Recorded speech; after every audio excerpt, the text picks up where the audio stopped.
Razer is back at it again with the Razer Kishi Ultra. This is one I've really been excited about, and it is finally here. A mobile telescopic controller here that fits up to an 8-inch tablet or device. We're going to compare it against our favorite from GameSir. We'll try it with some different phones, the Razer Edge Microsoft Duo, because that is awesome for 3DS and DS action, and an iPad mini. Let's hop in.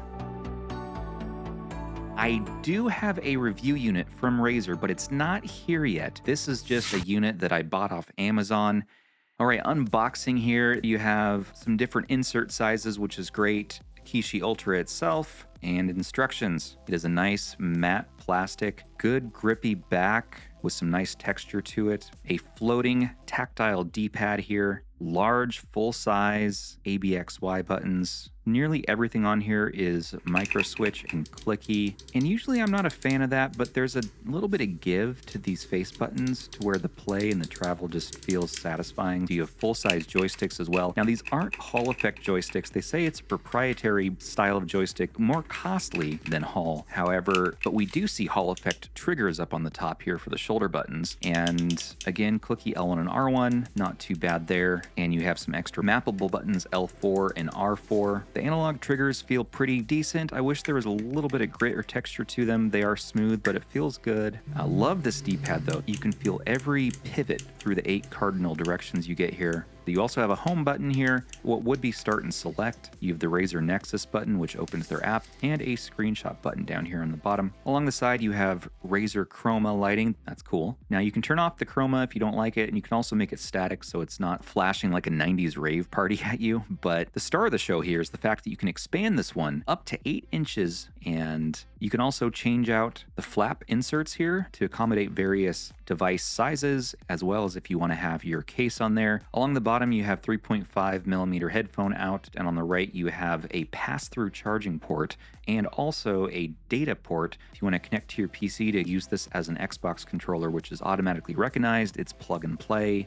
As far as ergonomics go, this feels comparable to the GameSir G8 Galileo. I would almost say this is a little bit more ergonomic. The bump out's a little bit bigger on the Razer Kishi Ultra, and I've not had hand cramping happen yet. So that feels really good. Now, some of you may be wondering, will it expand beyond 8 inches if you want to accommodate even larger tablets? I asked Razer this, and they said they do not recommend attempting to hack the controller at all to try to extend it more, because you will expose the electronics, and there's no easily accessible way to sort of snap it and pop it out of place. Now, if we compare it to some other telescopic controllers in its class, of course, you have the previous model, the Razer V2 Pro. This one I liked okay. There were other products I liked more, including the backbone. The haptics was really nice to have on this. So this is one that had clicky buttons, but not quite as satisfying to push. The joysticks were smaller, buttons in general were smaller, and I'm just very happy to see the upgrade out of the Kishi Ultra here. If we look at some other controllers, compared to the X2S, I like the clicky buttons more here again. Comparing it with the G8 directly, it gets a little bit tougher. So you have the G8 coming in at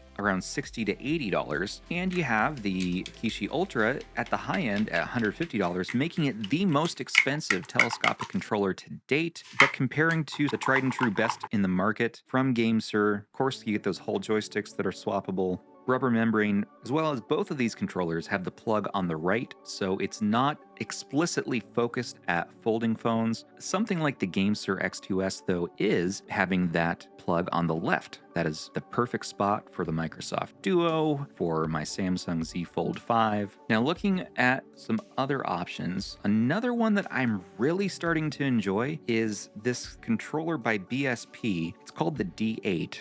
This one is probably the cheapest price point, around $30. Hall sticks, there's something nice about the ergonomics and the size, and the fact that it stretches pretty wide and also can accommodate a iPad mini. So I think next we should look at some different use cases, kind of split it up by device. So starting out here with the iPad, you're going to want to download the Nexus app, and it's a little more limited on the Apple side. I didn't find some of the advertised features, such as the audio haptics. Haptics are not on iOS at all, but all the same, I plugged it in, added the apps and games that I wanted to play. It just works. One game I was really impressed by on the iPad was playing Call of Duty Warzone. Also enjoyed trying out some Oceanhorn. Now, I also tried out the new Delta emulator, loaded up Mega Man X here for SNES, and while it's a little funny on the iPad because this is meant for iPhone only, so it's going to be small here, responds really well, the D-pad feels really good. So overall, my iPad testing, minus having the haptics, felt really good. Next up, let's take a look at my Samsung Z Fold 5. This was a little hit or miss, at least for my phone, because I needed to get the case off to fit in here. Eventually, I just kept the case on and I took out the inserts and then it fit okay, but it was still a little bit loose. It has the screen sticking out the bottom, which is okay for weight balance wise, but just isn't quite what I like aesthetically, I suppose, but it works great. Download the Nexus app here. Make sure you give it all these permissions. The way the audio haptics works is it's going to need to capture the screen, so it looks as if it's doing a screen share, a screen capture for the audio haptics to function, and it translates the game's audio into, again, haptics on the controller, which are very intense at level 6, and so you're going to want to probably dial that back to 3 or 4 to kind of feel the nuances a little bit better and to not be overwhelmed by haptics. Games like Super Meat Boy here just were a haptics party. So that felt interesting, and so I did dial it back a bit here. But not all games were compatible. Now check another use case, Game Pass. And Game Pass functions just fine. Playing some Forza here. Yeah, no latency that I'm detecting beyond having to stream this thing to the device. So I think for my folding phone, just because of the USB plug placement, I like the GameSir X2S. The G8's another decent option again, but let's not toss out the Kishi Ultra just yet because there's a few other use cases that I found that really felt good. So if we're looking at another folding phone, the Microsoft Surface Duo is the best experience if you want OLED 4:3 aspect ratio, DS and 3DS. It feels good with the Kishi Ultra. Again, you're going to have that screen on the bottom there, but the balance of the weight is a lot better with this versus my folding phone. And so I found this actually to feel pretty good. If you really want the perfect controller and you don't mind spending the money, for $350, you can get the Sugar Cube Duo, except for you can't because they don't seem to be on sale anymore. And I'm borrowing this one from a trusty community member, Wisho.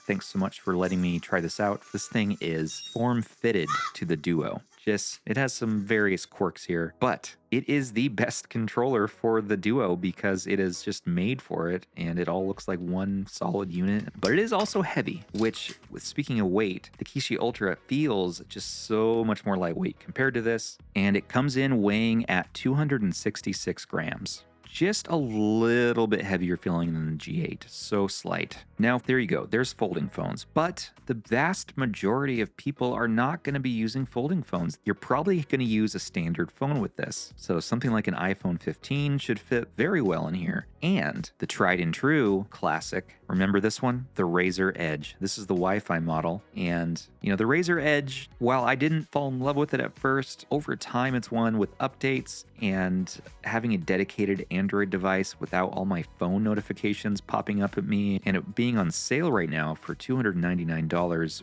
really is the right price point for this now. And this is one I still, at this price point, can recommend. And it is just made, of course, for the V2 Pro, but the Kishi Ultra, pairing these two together has been heavenly. Looks like it's made for it. The height is right. It looks better than it does on the V2 Pro. It feels better, but this felt good for streaming through GeForce Now. Here's a look at Far Cry 4. I think that Kishi Ultra with a large size phone like this, or the Edge, is just kind of where it's at. So Call of Duty Mobile on here. Now this is one you're gonna have to use the touch mapper on, but look, there's a toggle here. Boom. Now you have the touch mapper on, and the software they have built in lets you do it pretty damn fast and easy. So here we go. Okay, everything's mapped, and you don't need to mess with the stick configurations or do anything else. There's no need for profiles because the sticks just work. Turning over to Call of Duty Warzone again, I had a lot of fun here. I didn't want to put this game down. I just wanted to keep playing it. It all controlled really well, and it just worked without anything needed. Of course, Grim Valor felt great on here again. Playing some Street Fighter Alpha 3, testing out that D-pad. The pivot works really nice here, and I can feel when I hit those Hadoukens. D-pad, A-okay in my book. All right, let's change gears. Let's take a look at the Nexus app. So you can feel haptics when you're just moving through the menu in the Nexus app. Really nice haptics. You have your row of games. It shows you what's popular, hot on Xbox, editor's choice, Xbox Cloud recommendations, streaming and emulation. So look at this. They have, I already filled this out with popular emulation apps. Some of them they might want to take out, but if you click on these, it will take you to the Play Store and you can download these apps. As far as testing the headphone out, I could not get the headphones to work. I tried multiple pairs. I tried different devices, iOS and Android, and I cannot get any audio to come out. So that might need to come out in an update. I might be doing something wrong, but I made sure to allow the permission to use the audio haptics and audio output port. And yeah, that's just not something I could get to work for me. But pass-through charging worked really well, and that was nice to see, as well as,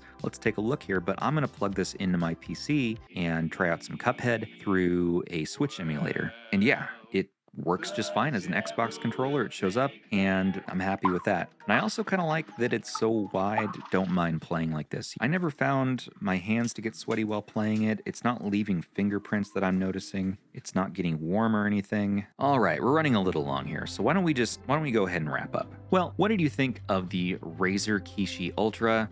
This is one that I've loved ever since I touched it for the first time last year, and I could not wait for this to become a real thing. And I can say without a doubt, this is my favorite new telescopic controller for certain use cases. Not for my folding phone, but paired with the Razer Edge and paired with an iPad mini. Oh, it's beautiful. And probably paired with any regular Android phone. I think it works well for folding phones, but for the price, at $150, I will probably pick up another option like the GameSir X2S, which has the plug on the other side. Again, niche use cases, but there you go. But while I think this really is the best now, it is $150, which is a much higher price point than any other telescopic controller we've ever seen before from Razer, but with competition like GameSir coming in at around $60 to $80 with their G8, and the X2S as low as $40. I mean, those controllers, while the software is infinitely better from Razer,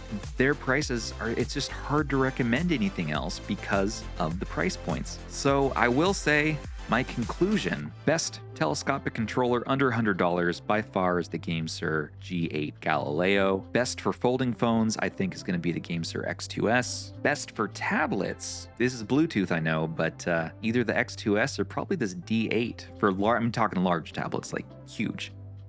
iPega options. The best for the Razer Edge, Kishi Ultra. And I think the best ultimate controller for Android phones is going to be the Kishi Ultra. And iPad mini, if they had the haptics working for it, and if they can add that in somehow, I think you're going to have probably the best iPad controller you can get. Without it, it works really well and it felt really good, but you could probably get away with something a little bit cheaper. So with all this in mind, I do think this is worth the $150 asking price point. Do you want to spend an extra $60, $70 to have some of the features in here? But beyond the price, other things I didn't love about the Kishi Ultra here, again, are just clicky buttons. Aren't my personal favorite, but this is probably the best version of micro switches I've seen. They feel really good to depress, especially the full-size buttons. I would have liked to have seen rubber membrane. I would have liked to have seen Hall sticks just to have that comfort, knowing that you're going to invest in something like this. It's going to last you a long time. You're not going to get stick drift. That would have been nice. Love the floating D-pad. That felt really good. Shoulder buttons are good on here, but I like them just a little bit better on the G8 due to the tactile texture. And I think the Nexus software has really come into its own finally on this latest version here. I just want them to keep adding to it, adding more haptics compatibility. I thought the touch mapper is one of the easiest that I've ever used, but I've really enjoyed my time with the Kishi Ultra here, and this is one I'm going to keep using. I think this is really hitting it for a lot of use cases. The other thing to consider, of course, is power draw, and power draw on this appears to be, in my testing, better than the V2 Pro and the V2, but not as power efficient as some other controllers. So what do you all think? Is this just too pricey, extravagant? Am I talking nonsense here? Or do you kind of want this? Well, if you do, pick it up in our description, either from Amazon or from Razer.com, but maybe wait for it to come used too if you want to save a little bit of money. Amazon has those renewed options, so maybe you can get it for 130 or so. Well, everybody, thanks again for joining me on this one. Don't forget to like, comment, and subscribe to stay in the know for all of your favorite retro handhelds. And a special thanks to our channel members, patrons, and subs for making all of this possible. Perks with us start for as little as $3 a month. Don't forget to check out our other videos, join us on our Discord to chat and play games, and join me on the next one where I'm going to be talking about mysteries. I don't know. It'll be something. I have a lot of. Look at my review shelf. I have so many things I need to talk about. As always, this has been Stubbs. Take care of those handhelds, everybody, and each other.